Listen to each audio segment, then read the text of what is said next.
Les Nuggets ont déjà été champions une fois, mais gare aux loups qui sortent du bois. Bonjour, bienvenue dans cette preview de la demi-finale de conférence Ouest très attendue entre le champion en titre, donc Denver, qui s'est débarrassé des Lakers en 5 matchs, tandis que les Suns étaient sweepés par une jeune troupe de loups affamés et qui ne leur ont laissé aucune chance. Autrement dit, c'est intéressant d'imaginer ce qui va pouvoir se passer. Je vous livre mon pronostic, vous pourrez me le donner aussi en commentaire. Et je vais commencer déjà par le parcours des deux équipes. Alors déjà, en saison régulière, ce sont deux équipes qui se sont tirées la bourre. Denver a fini légèrement derrière les Wolves, puisqu'ils ont fini 3e. Et donc, c'est déjà une première surprise. Ensuite, Anthony Edwards, est dans une phase où il est en train d'exploser, et notamment depuis le début des playoffs.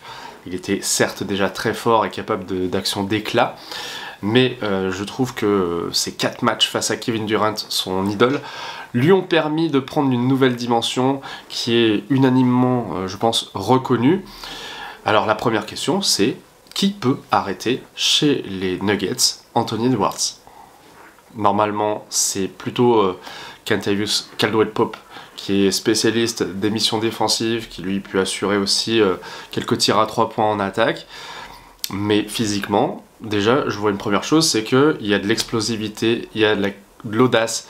Ça va être compliqué, je pense, pour les Nuggets de vraiment trouver quelqu'un capable d'arrêter Edwards. Sur le banc, il y a Christian Brown, qui est un joueur assez physique aussi, plutôt volontaire, mais un peu inexpérimenté et de toute façon moins doué techniquement et physiquement que Ant-Man. Donc pour moi c'est déjà un premier avantage pour les Wolves. Question pour les Wolves, qui peut arrêter Nikola Jokic? Parce que à chaque fois qu'il se trouve face à Rudy Gobert, en principe c'est 30 points, 10 rebonds. On sait que Shaquille O'Neal a tendance à le reprocher à notre français, mais cette fois-ci, j'ai l'impression que ça peut être un peu différent, et je m'explique pourquoi. Déjà, Nikola Jokic, on sait qu'il va savoir s'adapter, c'est pas quelqu'un qui va tirer la couverture à lui, et qui, s'il ne score pas, va aller chercher les passes décisives. Et il est même capable, en fin de match, de céder le leadership à des shooters de talent, en l'occurrence Michael Porter Jr. et surtout Jamal Murray.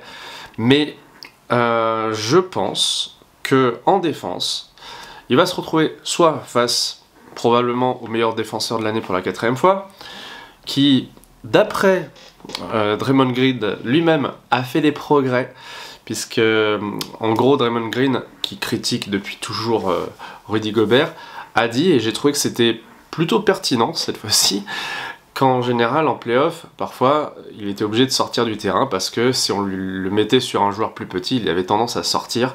Donc, là maintenant, il est capable de défendre, y compris un peu les extérieurs.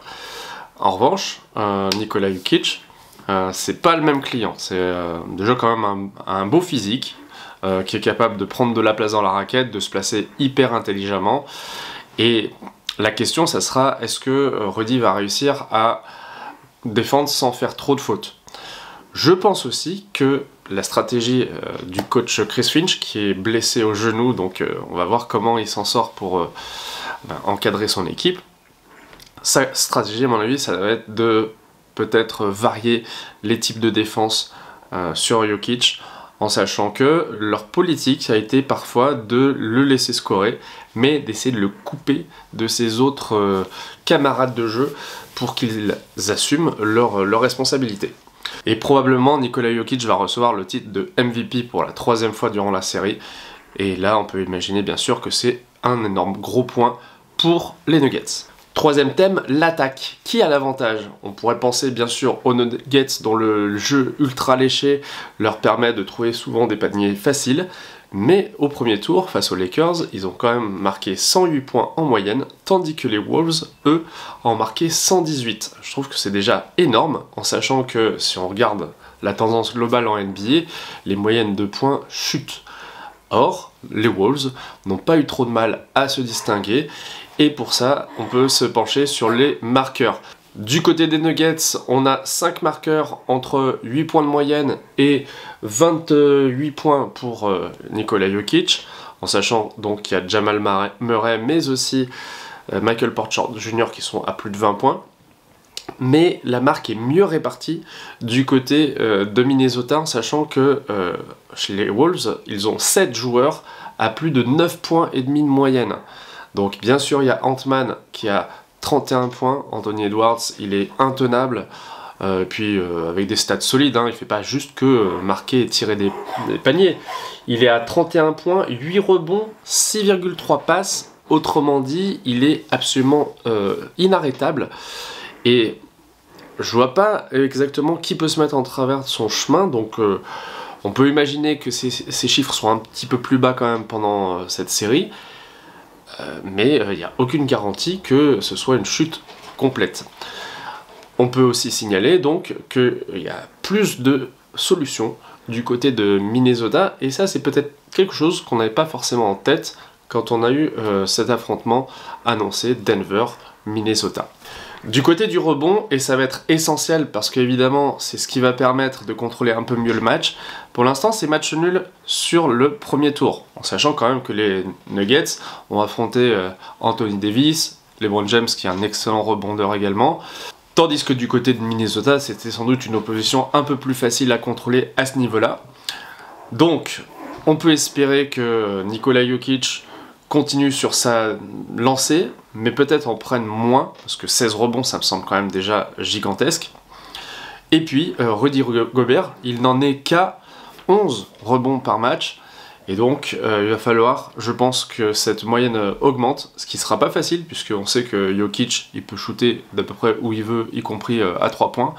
Donc ça va être intéressant de voir la défense proposée, et l'énergie, donc ça va nécessiter, je pense, que la condition physique soit optimum pour que chaque équipe puisse capter un maximum de ballons. Parlons maintenant des remplaçants.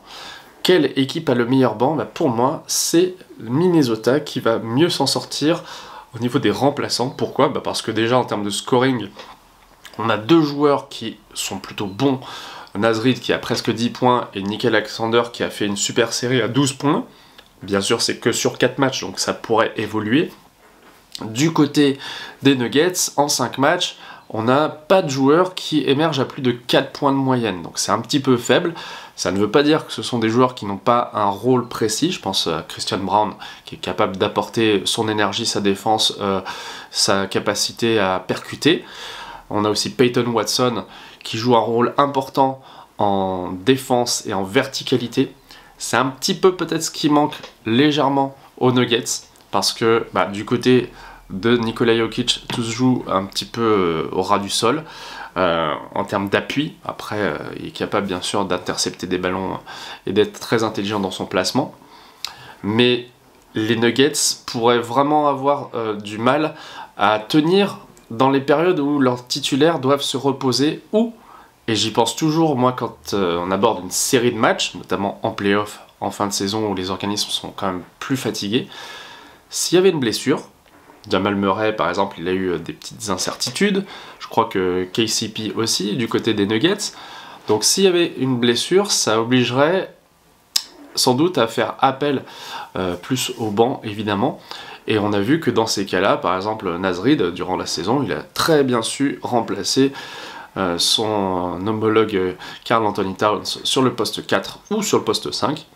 D'ailleurs, ça pourrait être intéressant de voir comment Reid peut apporter du spacing et donc éloigner par exemple Jokic si c'est lui qui le garde en toute logique. Et donc ça permettrait à Ant et à d'autres de peut-être trouver des lignes de pénétration plus importantes. Voilà, c'est intéressant de voir à quel point ces facteurs X reposent peut-être sur le banc. Et d'après moi, par rapport à l'an dernier, les Nuggets sont un petit peu moins forts à ce niveau-là. Du côté des tirs à 3 points, qui est-ce qui envoie le plus de grandes filoches? Eh bien, avec 6% de plus, ce qui est quand même énorme, sur le premier tour, c'est Minnesota qui a shooté à 36% contre 30,8% pour les Nuggets. Ça fait un petit écart. En détail, Ant-Man, il en est à 43%, ce qui est déjà très fort. Karl Anthony Towns, qui s'était autoproclamé meilleur pivot shooter, il est à 52%, donc il est plutôt fidèle à sa réputation. McDaniels, bon, il est pas très fort, 27%, mais il a pas beaucoup tiré à 3 points. Nickel Alexander, elle en a mis quelques-uns, mais à 32%. Conley à 36%. Je ne parle pas évidemment de Rudy Gobert, qui est à 0% parce qu'il n'en shoot pas. Et du côté des Nuggets, on a 33% pour le pivot serbe Jokic, 29% seulement pour Murray à 3 points, 48% pour l'excellent Michael Porter Jr. qui a réalisé des 3 points à certains moments cruciaux. Pas ceux qui permettent de gagner à la dernière seconde, mais qui permettent quand même de rester en vie, c'était hyper important. Bref, grosso modo, il va falloir que Denver trouve de l'adresse, ce qui n'est pas impossible, loin de là, mais vu la capacité des Wolves à couvrir du terrain en défense, je prends un exemple dans un match récent là, contre Phoenix, où on a vu une séquence où ils sont capables de couvrir du terrain, de faire des close-out, d'être hyper dissuasif à l'extérieur, ça peut être compliqué pour les Nuggets de s'en sortir. Je vais quand même parler de l'expérience, un domaine dans lequel eh bien, les Nuggets ont un avantage certain, étant donné qu'ils sont allés au bout l'an dernier en surdominant quand même la phase finale, en disposant facilement de leurs adversaires, en sachant que les Wolves s'étaient plutôt bien battus et que c'était pas du tout la même dynamique que cette saison. En termes d'âge, puisque c'est un élément d'expérience, ils sont vraiment à 27,2, 27,3 ans en moyenne dans l'effectif. Bon, on a du côté DeAndre Jordan des Nuggets qui va apporter un petit peu plus de ce côté, mais c'est pour dire que certes, les Nuggets ont connu un parcours, ils ont connu plusieurs campagnes de playoffs, un peu plus que les Wolves, mais c'est pas comme si c'était par exemple OKC en face. Donc, à ce niveau-là, je mettrais bien sûr l'avantage pour les Nuggets. Ça va compter et ce premier tour les a, je pense, confortés dans leur idée qu'en jouant leur jeu, même quand l'adversité est importante, ils sont capables de s'imposer. Simplement, il faudra se mettre, je pense, en position de ne pas se faire trop peur parce que les loups ont les dents longues. Est-ce que vous pensez à d'autres critères que j'aurais pu oublier? Je vais quand même arriver maintenant à ma conclusion qui est le pronostic. Alors en général je suis pas très fort en pronostic, je fais des petits paris pour m'amuser mais en jouant des sommes très faibles parce que je ne gagne pas d'argent du tout là-dessus. Mais personnellement je suis plutôt favorable à dire, et ce que je vous ai montré par les chiffres de ces comparatifs vont dans ce sens, je pense que les Nuggets ont des chances de perdre cette série. Pourquoi? Parce que d'abord, Minnesota est sur une excellente dynamique, avec beaucoup plus de sérénité finalement que les Lakers précédemment. Lakers qui ont pourtant poussé plusieurs fois dans leur retranchement et s'en sont sortis avec 4 défaites, mais ils auraient pu remporter au moins 1 ou 2 victoires supplémentaires. Donc déjà, les Nuggets n'ont pas fait un très bon premier tour, ce qui n'est pas une garantie que le deuxième tour soit meilleur, mais c'est pas non plus une catastrophe non plus, puisque les Nuggets sont quand même une équipe qui est adorable à voir jouer en termes de basket, avec plein d'armes possibles, et toujours Nicolas qui est là pour éventuellement surclasser ses adversaires. On a, comme je le disais quand même, de grosses énigmes. Qui peut arrêter Anthony Edwards? Qui peut éviter que Karl Anthony Towns, par exemple, se mette à prendre feu lui aussi, en étant la deuxième option offensive? Chez les Nuggets, on sait qu'il y a bien sûr Jokic, Murray et Michael Porter Jr. qui peuvent jouer un rôle important en attaque. Et ce trio-là, évidemment, est fondamental. J'attends aussi beaucoup de Rudy Gobert, qui est dans la forme de sa vie. Je pense que les loups ont un petit moyen de s'imposer, et si je dois vraiment pronostiquer un score, je dirais 4-2. Évidemment, ça peut être très différent, c'est ça la magie de la NBA. Merci d'avoir regardé cette vidéo, il y en aura beaucoup d'autres d'ici la fin de la saison, et merci encore, à bientôt.